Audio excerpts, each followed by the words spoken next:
So, good day, everyone. This is Gordon Maker with the Wilkinsburg Community Development Corporation. Going over the review, this is our fifth week, and talked about cash flow this week. So, we did an overview of the marketing part. We talked about the elevator pitch and what people learned over the last week as they went out and talked to 10 people. And there were some very, very good responses. And so hopefully over this next week, all of you will go out and talk to at least 10 people about your business.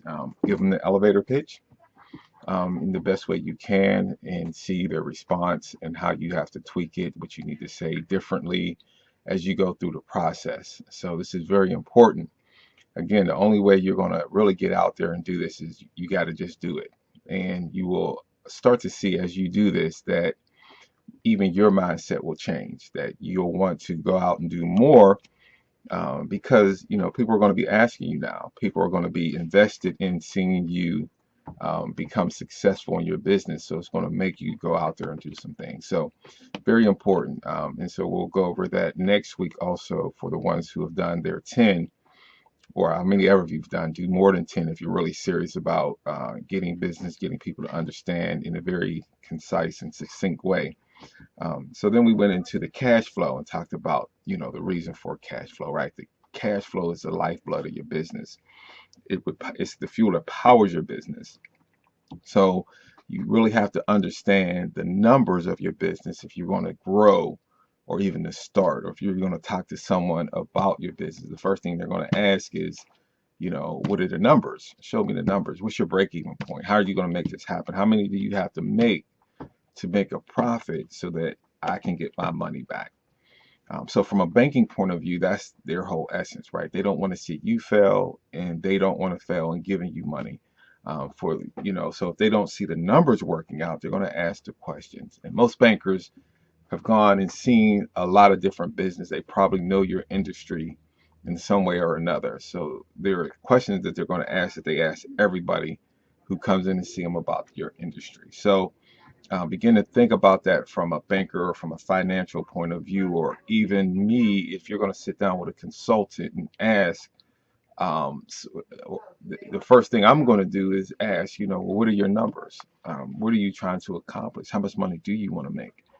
And are you doing that? So, that's very important. And then we talked about some sources of cash and how you use those, and understanding that, people have wants, business have needs. So we talked extensively about that, right? You may want a Cadillac pickup truck, but your business needs an F-150, right? And maybe not a new one because you can't afford it. So understand that your business has needs, you have wants, and be looking at everything you do right now from an aspect of your business, right? How are you going to make your business run? How are you going to be successful? How are you going to cut expenses, which we talked a lot about.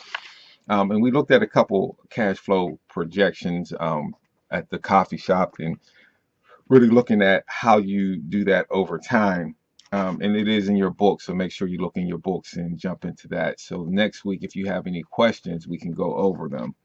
We talked about projecting your startup capital and thinking about everything your business is going to need and what you're going to need to start it up. So everything from pencils, pens, right? Your computer, the inventory if you're doing a product. Even if you're doing a service business, you might still need inventory. So whichever one of those aspects you're coming from, make sure you kind of did all of those different things. How much is it going to cost for your website? How much is it going to cost if you're going to have an office and put a phone system in there? How much is that phone system going to cost? How much, not even just the phone system, but how much is the installation as you go to do that, right? Because the installation is not going to be an ongoing fee, but it is going to be an upfront startup cost. So there's a lot to think about going into that. We also talked about the cost of goods sold, and really understanding the biggest part of that, right? So cost of goods sold. So whenever you have your total number of sales, your cost of goods sold is what it took to make the product, right? From the labor, from the inventory, from who's going to sell it. All those are part of cost of goods sold. And so from your actual sales, you would subtract cost of goods sold, and that's going to give you your gross profit.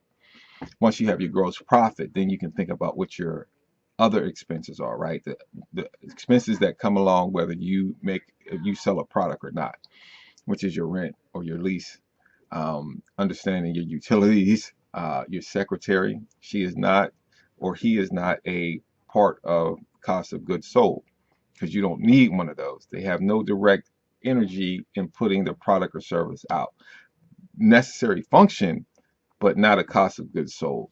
Also, if you have managers and vice presidents and different things, those are employees. They are not a part of cost of goods sold because you don't need them to make your business. Now, if you need them to make it run more efficiently, but you don't need them to make the product. So that was one. Projecting your cash for operations, which are your expenses. To really look at what are your expenses. What is your rent going to be? I see so many people going out there and want to get in the storefront, and they are not making enough profit to cover that, right? And to make sure that they eat, right? Which is another thing. Make sure you put in your owner's draw, right? That means you are an employee of the business and you need to get a check like everyone else. And you have to make sure you put you into that whole equation, so that you can make sure you get what you're doing this for is to make money. Next, we talked about, we showed a couple examples and we talked about the napkin test, or, if you're going out selling candy bars, if your candy bar is 60 cents, if you're selling your candy bar for $1 and it's 60 cents to buy the candy bar, right? For you to buy the candy bar, that's your cost of goods sold, right? So you got to take that out of that dollar. Every dollar that you sell, you got to take that 60 cent out, which means you have 40 cent or 40%, which is your gross profit. Remember that 40% is what everything else is coming out of, right? Your money, your employees' money, and everyone else's. So that is in the book also. So make sure you look at that. Very, very good. And it really started to help a lot of you all see the reason why you need to be serious about your numbers. Because if you're not yielding enough profit, then you can't pay yourself what you think you're worth.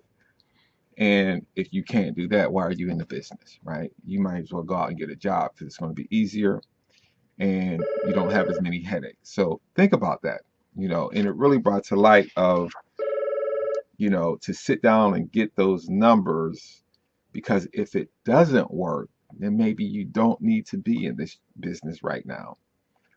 Or you might need to look at another business or another solution, whatever it is. As long as that light bulb comes on and say, yeah, this is a good thing to do because I can make the money and I can see how I can make it, or no, this is not. I might like to do it and might need to keep it part-time, which is okay too. So make sure you think about those things. And that was basically the most of what we talked about. And then the last part was the what if, as we went through the bakery story. You always have to have a contingency plan. Again, what if you can't do it, right? What if it doesn't make enough money based on what you want to do? So really go through those examples. It really gives you a better insight on your business, on your numbers, and ask the question, is this the right time or is this the right business to be in to make the money I want to make? So next week, we'll kind of go over that again, and we'll walk through some of the other things. And we'll talk about the break-even points that we have to do, the money, and where you might want to look to get the money to start up your business.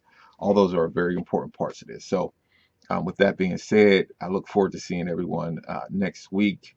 And I will put up the video. I did take a video of the session. So if you want to see the whole thing, it'll be in the link also. So have a great week. If you have any questions, don't hesitate to give me a call, and we'll finish up on the cash flow next week and then go into operations. All right. So look forward to seeing you all next week.